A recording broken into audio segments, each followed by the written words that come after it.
Hello, good evening, and part 3 po tayo sa review sa apps na Milolo apps. And ang tanong po kasi dito, bakit hindi po nakaka-withdraw?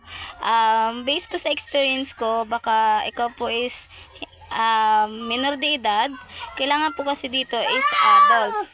Then, kung ikaw po ay adults, siguro po kailangan nyo munang i-login yan sa inyong Google Chrome. Tapos, ipipindot nyo po yung rewards. And ipapakita ko na lang po dito. Hindi ko na po siya ma-discuss sa inyo na step by step kasi hindi po ako nakapag record screen kung paano makapag-connect ng Maya sa Milolo apps. Pero yung once na i-click mo naman po yung claims na reward doon sa bandang taas, makikita nyo doon sa video.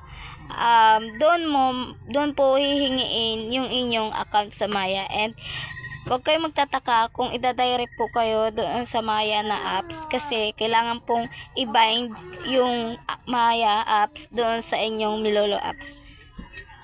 Yes, ito po, paki-check nyo po yung Milolo apps. Yan. Tapos wait lang. Nanonood kasi ako. Yan. Punta tayo dito muna sa aking profile area. Then, rewards na tayo. Yan. Yan na po. Nakikita nyo po sa bandang kaliwa na Manage Maya. Kaya po tayo dito ay hindi nakaka-withdraw kasi kailangan po natin i-connect muna yung Maya apps po natin. Kailangan po i-bind na natin. Yan. Ito po yung mga na-cash out ko.